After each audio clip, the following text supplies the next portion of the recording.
Hello बच्चों, मैं अनिल प्रजापति आप सभी का टारगेट बोर्ड में स्वागत करता हूं।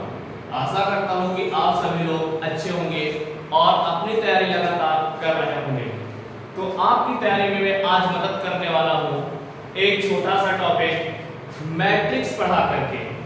तो मैट्रिक्स जो है इस चैप्टर में आज हम पढ़ेंगे क्या था। मैट्रिक्स जो है इस चैप्टर में आज हम पढ़ने वाले हैं कि मैट्रिक्स क्या है, मैट्रिक्स क्या है। दूसरा पढ़ने वाले हैं मैट्रिक्स का ऑर्डर क्या है, मैट्रिक्स का ऑर्डर निकालना सीखेंगे। और तीसरा पढ़ेंगे मैट्रिक्स के प्रकार, आव्यूह के प्रकार पढ़ेंगे।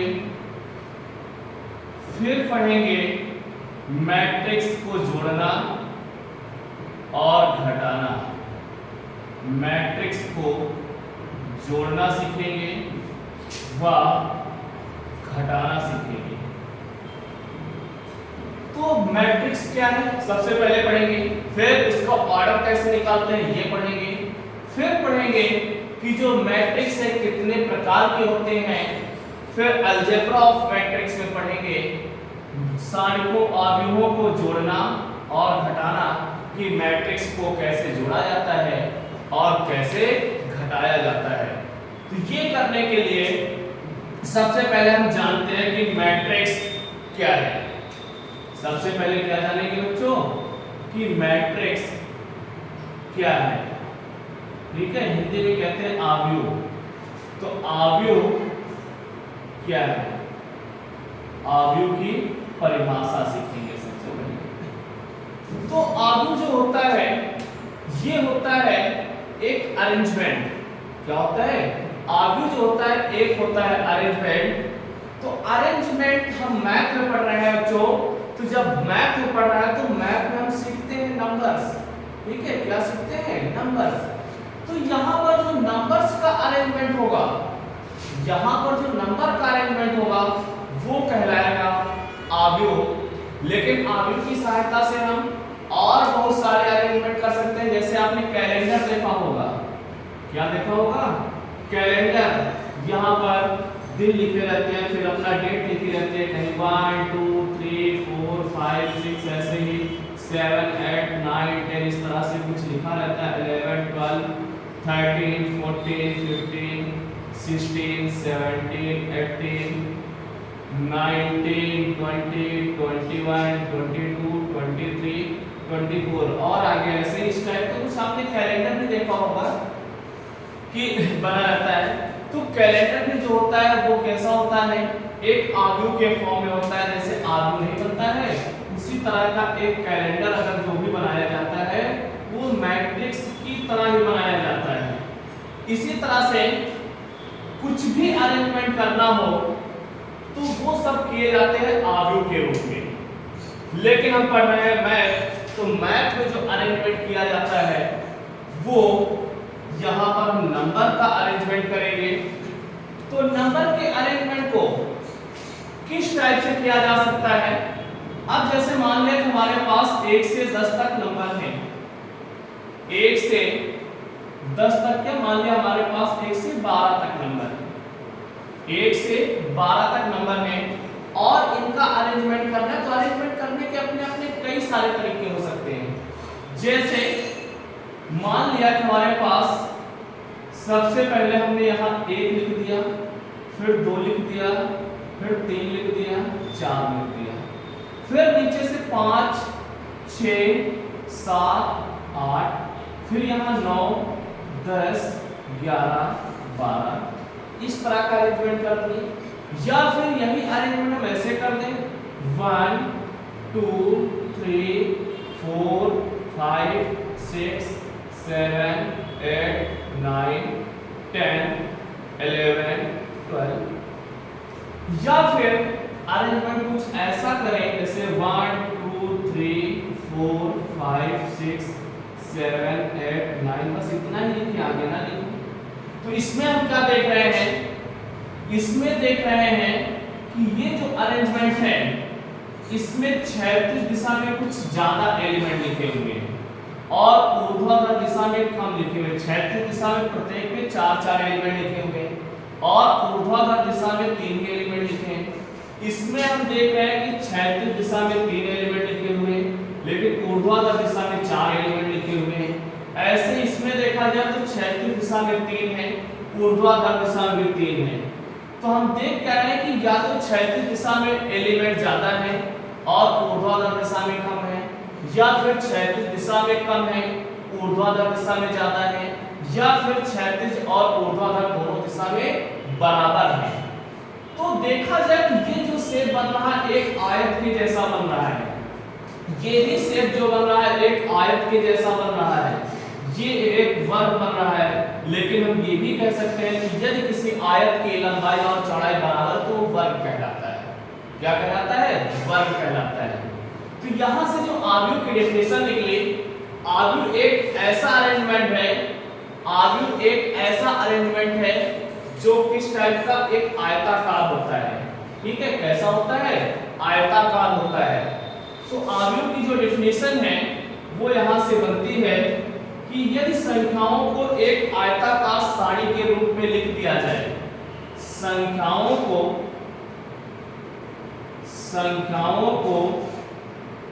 एक आयताकार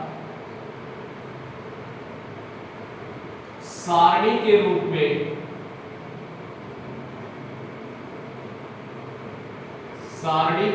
में लिख दें तो वह आव्यूह कहलाती है। तो वह क्या कहलाती है? आव्यूह कहलाती है। और आव्यूह को जो है सामान्यतः अंग्रेजी वर्णमाला के बड़े अक्षरों से प्रदर्शित करते हैं। आव्यूह को अंग्रेजी वर्णमाला के बड़े अक्षरों से प्रदर्शित करते हैं।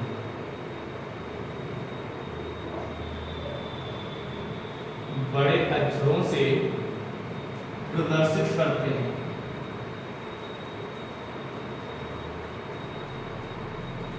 तो हमने क्या सीखा कि आव्यूह क्या है और आव्यूह को प्रदर्शित कैसे करते हैं। एग्जाम्पल में जैसे हमको लिखना है, मान लिया कोई एक मैट्रिक्स है जिसमें लिखा हुआ है 1 2 3 4 5 6 7 8 9। ये है अंग्रेजी वर्णमाला के बड़े अक्षरों से लिखा जाता है। या दूसरा कोई एक हम मान लिए बी है जिसमें लिखा है 1 2 3 4 5 6 7 8 9 10 11 12।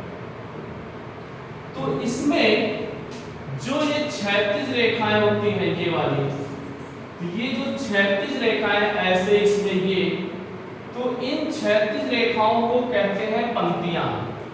और जो ऊर्ध्वाधर रेखाएं हैं, ये जो ऊर्ध्वाधर रेखाएं हैं इनको कहते हैं स्तंभ। और स्तंभ को इंग्लिश में कहते हैं कॉलम। तो आप लोगों के घर में देखा होगा इस टाइप के कुछ कॉलम ऊपर से नीचे की ओर खड़े होते हैं, तो इनको कहते हैं कॉलम या हिंदी में कहते हैं स्तंभ। और जो ये क्षैतिज रेखाएं होती हैं इनको कहते हैं पंक्ति या इंग्लिश में कहते हैं इनको रो। तो जो हमारे पास पहली पंक्ति है इसको कहेंगे फर्स्ट रो और प्रदर्शित करते हैं R1 से। दूसरी पंक्ति जो है इसको कहेंगे सेकेंड रो, प्रदर्शित करेंगे R2 से।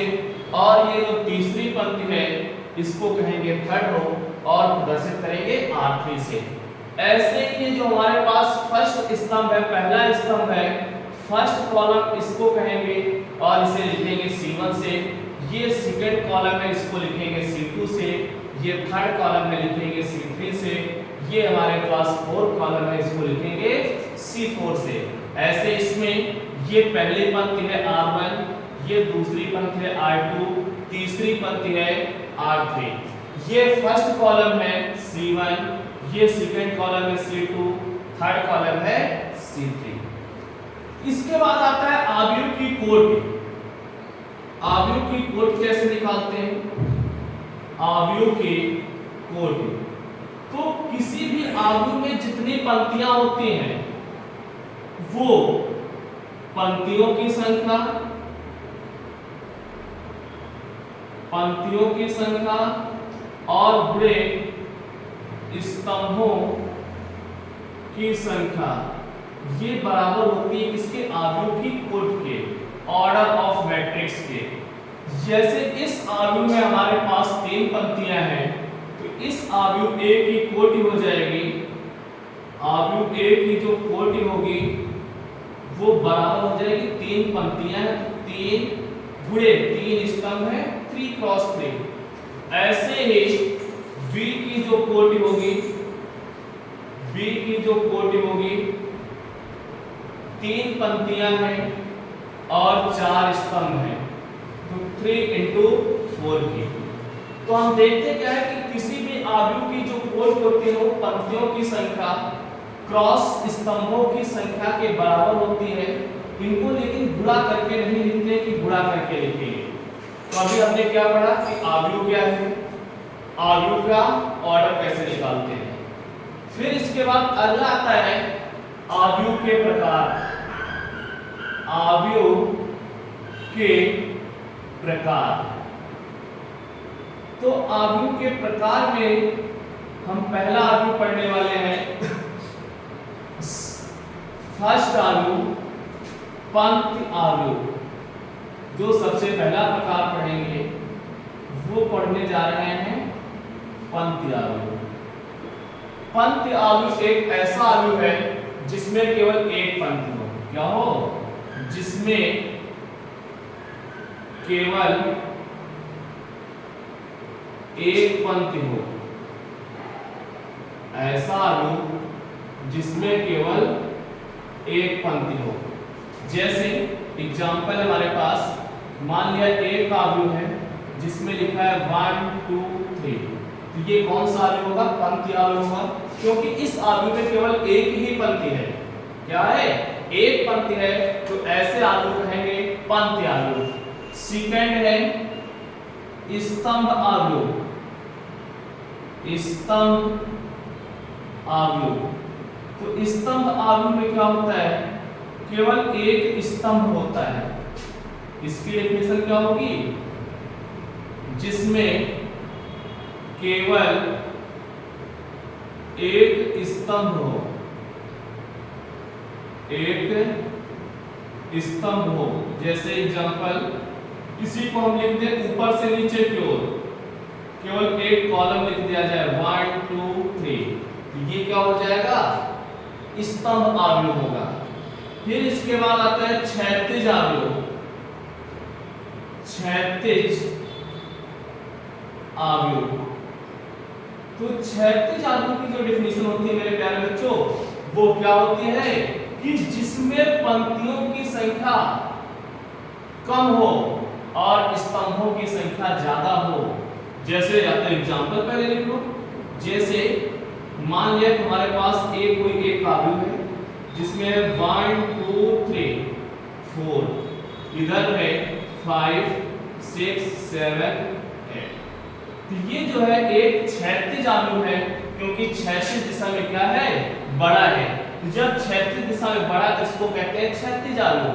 अब इसमें हम देख रहे हैं कितनी पंक्तियां? 1 2, लेकिन स्तंभ 1 2 3 4। तो पंक्तियों की संख्या स्तंभों की संख्या से क्या होती है? कम होती है। पंक्तियों की संख्या जो है वो कम होगी स्तंभों की संख्या से। पंक्तियों की संख्या जो है अगर स्तंभों की संख्या से कम है तो ऐसे आव्यूह को क्या कहते हैं? क्षैतिज आव्यूह। इसके बाद आता है ऊर्ध्वाधर आव्यूह। ऊर्ध्वाधर आव्यूह, तो ऊर्ध्वाधर आव्यूह कौन सा होता है? जिसमें इसी का जस्ट उल्टा आपकी स्तंभ ज्यादा हो जाए। जैसे आपकी क्या था? पंक्ति, आपकी पंक्ति कम थी, स्तंभ ज्यादा थे। तो ऊर्ध्वाधर आव्यूह जस्ट इसका उल्टा, पंक्तियां ज्यादा हो स्तंभ कम हो जाए। तो अगर पंक्तियों की संख्या ज्यादा हो जाए, पंक्तियों की संख्या ग्रेटर देन है स्तंभों की संख्या से, स्तंभों की संख्या से, तो ऐसे आव्यूह को क्या कहते हैं? ऊर्ध्वाधर आव्यूह। एग्जाम्पल में a बराबर जैसे है 1 2 3 4 5 और 6, इसमें हम देख रहे हैं कि जो पंक्तियां हैं वो 3 है, स्तंभ 2 है, तो ऐसे आव्यूह को क्या कहते हैं? ऊर्ध्वाधर आव्यूह। फिर इसके बाद वर्ग आव्यूह। कौन सा आव्यूह? वर्ग आव्यूह। तो वर्ग आव्यूह में पंक्तियों की संख्या स्तंभों की संख्या के बराबर होती है। यदि पंक्तियों की संख्या, पंक्तियों की जो संख्या है बराबर है स्तंभों की संख्या के, पंक्तियों की संख्या बराबर है स्तंभों की संख्या के, तो इसको कहते हैं वर्ग आव्यूह। जैसे ये हमारे पास लिखा है 1 2 3 4, ये कैसा आव्यूह हो गया? एक वर्ग आव्यूह। ठीक है, कैसा आव्यूह है?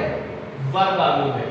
इसके बाद वर्ग आव्यूह के बाद हम पढ़ते हैं मुख्य विकर्ण क्या है? मुख्य विकर्ण। मुख्य विकर्ण, मान लिया हमारे पास एक कोई आव्यूह a बराबर है 1 2 3 4 5 6 7 8 9, तो किसी भी वर्ग आव्यूह में, जो भी कुछ आगे पढ़ेंगे वो वर्ग आव्यूह पढ़ेंगे, तो किसी भी वर्ग आव्यूह में ये जो हमारे पास देखो एक विकर्ण ये हुआ और एक विकर्ण ये हुआ, तो किसी भी वर्ग आव्यूह में बाएं हाथ के ऊपर की ओर से दाएं हाथ के नीचे की ओर जाने पर, बाएं हाथ के ऊपर की ओर से दाएं हाथ के नीचे की ओर जाने पर, जो बाएं हाथ के ऊपर की ओर से दाएं हाथ के नीचे की ओर जाने पर जो भी विकर्ण प्राप्त होता है उसको कहते हैं मुख्य विकर्ण। ये कौन सा हुआ? मुख्य विकर्ण। इसके बाद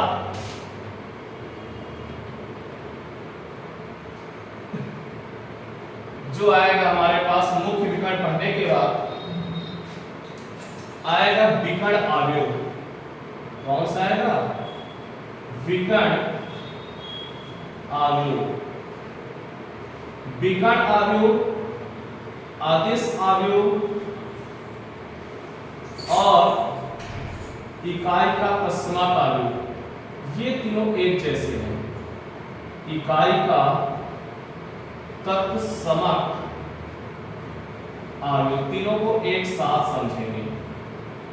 तो विकर्ण आव्यूह क्या है और अदिश आव्यूह क्या है, इकाई का तत्समक आव्यूह क्या है?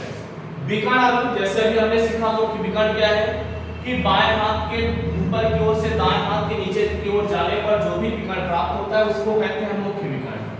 तो विकर्ण आव्यूह है यदि मुख्य विकर्ण में केवल एलिमेंट पाए जाएं, वो कुछ भी पाए जा सकते हैं, बाकी सभी एलिमेंट शून्य हो जाएं, बाकी सभी एलिमेंट शून्य हो जाएं, तो ऐसे आव्यूह को कहते हैं विकर्ण आव्यूह। जैसे एग्जांपल में मान लिया मुख्य विकर्ण में ABC है और बाकी सभी एलिमेंट शून्य हैं, तो ऐसे आव्यूह को क्या कहेंगे? विकर्ण आव्यूह। अगला है अदिश आव्यूह। तो अदिश आव्यूह क्या कहता है? मुख्य विकर्ण में समान एलिमेंट पाए जाएं, बाकी सभी शून्य हो। मुख्य विकर्ण में समान एलिमेंट पाए जाएं, बाकी सभी क्या हो? शून्य हो। इकाई का तत्समक आव्यूह, ऐसा आव्यूह जिसके मुख्य विकर्ण के अवयव एक हो, ऐसा वर्ग आव्यूह जिसमें मुख्य विकर्ण के अवयव एक हो, बाकी सभी क्या हो? शून्य हो। तो इस टाइप के मैट्रिक्स को कहते हैं इकाई का तत्समक आव्यूह, आइडेंटिटी मैट्रिक्स। इसको रिप्रेजेंट किया जाता है I से। इसके बाद जो भी इंपॉर्टेंट आव्यूह के प्रकार थे वो हमने पढ़ लिया है। अब हम पढ़ने वाले हैं आव्यूह का बीजगणित या फिर आव्यूहों का योग और घटाना, आव्यूहों का जोड़। ठीक है, अगर हमारे पास दो अवयव हैं तो उनको जोड़ते कैसे हैं? अवयवों का योग। जैसे मान लिया हमारे पास दो अवयव हैं, सबसे पहले तो इसकी शर्त होती है क्रम समान हो। क्रम क्या हो? समान हो जोड़ने के लिए। जैसे मान लिया एक मैट्रिक्स है 1 2 3 4 5 6, दूसरा मैट्रिक्स है B 2 1 5 3 1 2। तो दोनों अवयव जो हमारे पास समान कोटि के हैं, इसकी कोटि है 2 into 3, इसकी भी है 2 into 3। जब दो समान क्रम के अवयव इनको जोड़ने के लिए करते क्या है कि a और प्लस b, a की वैल्यू रखो 1 2 3 4 5 6 प्लस b की वैल्यू है 2 1 5 3 1 2। तो दो अवयवों को जोड़ने के लिए उनके संगत तत्व जोड़े जाते हैं। संगत मतलब पहले अवयव के फर्स्ट रो और फर्स्ट कॉलम का एलिमेंट दूसरे अवयव के फर्स्ट रो और सेकंड कॉलम के एलिमेंट के साथ जोड़ दिया जाए। तो 1 को किसके साथ जोड़ा जाएगा? 2। तो 1 और 2 3। फिर फर्स्ट रो और सेकंड कॉलम का एलिमेंट दूसरे अवयव के फर्स्ट रो और सेकंड कॉलम के एलिमेंट के साथ जोड़ा जाएगा, 3 भी 3। ऐसे फर्स्ट रो और थर्ड कॉलम का element first row third column के एलिमेंट के साथ जोड़ेंगे। फिर सेकंड रो फर्स्ट कॉलम के एलिमेंट को सेकंड रो फर्स्ट कॉलम के एलिमेंट के साथ जोड़ेंगे, तो 4 3 7। फिर सेकंड रो सेकंड कॉलम का element second row second column के एलिमेंट के साथ जोड़ा जाएगा। फिर सेकंड रो थर्ड कॉलम के element second row third column के एलिमेंट से साथ जोड़ा जाएगा। तो ये हमारे पास है अवयवों का योग। ऐसे ही सेम अवयवों का अंतर निकालते हैं। अवयवों का अंतर, तो अवयवों का अंतर निकालने के लिए इसमें भी दोनों अवयव क्या होने चाहिए? समान क्रम के होने चाहिए। अवयव कैसे हो? समान क्रम के हो। अवयव समान क्रम के। अब अगर अवयव समान क्रम के तो कैसे घटाएंगे? a minus b। अवयव a तुम्हारे पास है 1 2 3 4 5 6 माइनस b है 2 1 5 3 1 2। तो घटाने के लिए भी वही संगत तत्व तो घटाते हैं। जैसे 8 में 2 गए कितना बचेगा? -1, 2 -1 1, 3 -5 माइनस का 2, फिर 4 - 3 1, 5 - 1 4, 6 - 2 4। तो ये है प्यारे बच्चों क्या? दो अवयवों का घटाना। तो आज हम इतने ही बात करेंगे, इसके बाद आगे जो है अगले दिन देखा जाएगा।